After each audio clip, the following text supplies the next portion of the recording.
Can you drive from England to Australia? The obvious answer would be no. And in fact, this is also the right answer. But if it would be the only answer, the video would be really boring and way too short. But first, let's take a look at it.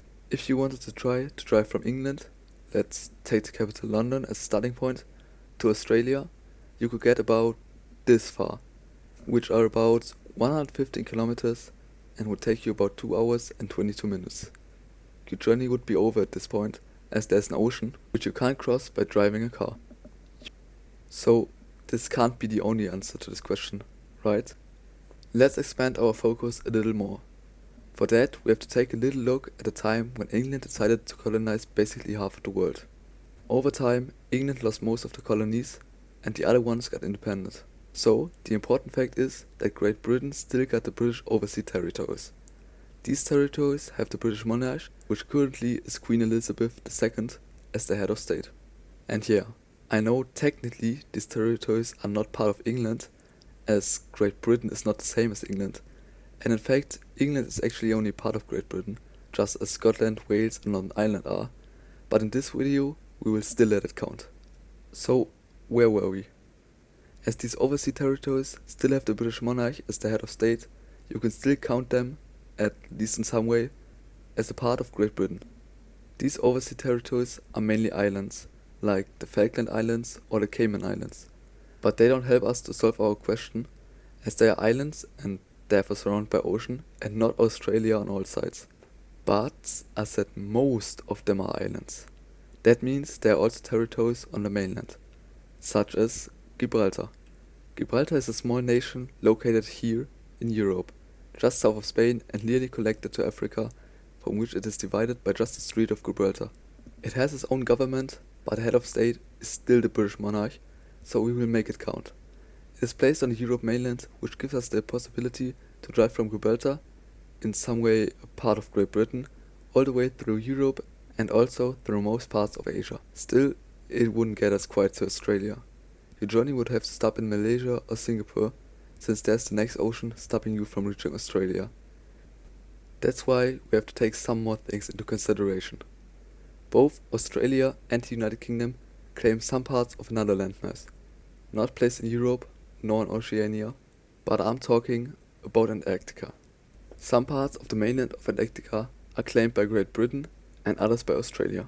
That fact theoretically gives us the ability to actually drive from England, or in this case Great Britain, to Australia.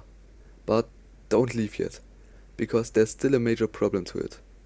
Not only these two nations claim parts of Antarctica, but also France, Argentina, Chile, Norway and New Zealand, which forces us to drive a long way from the United Kingdom to Australia on the South Pole. The problem with this is that there's not a secure road to drive on, which makes it nearly impossible to drive such a long distance on Antarctica.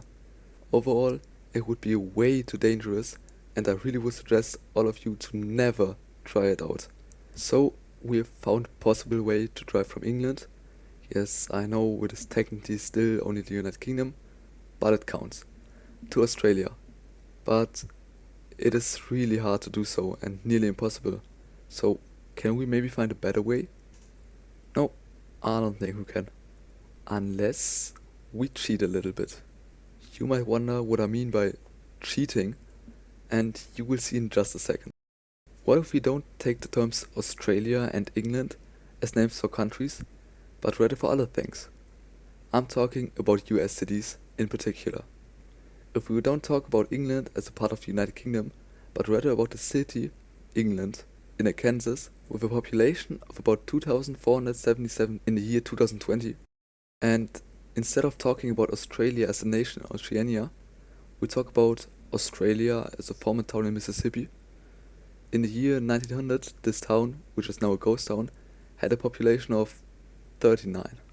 So with just a little bit of, how I call it, cheating, you can actually drive pretty easily from England to Australia in just about 2 hours and 24 minutes. That's probably not the answer you wanted, but I hope it's still okay. And I hope I made answering such a simple and obvious question at least a little bit entertaining for you. I hope you learned something new and had fun watching this video. And I will see you in the next one. And if somebody of you actually drove from England to Australia, probably over the last possible way, as the other one would be far too dangerous, please let me know. Bye.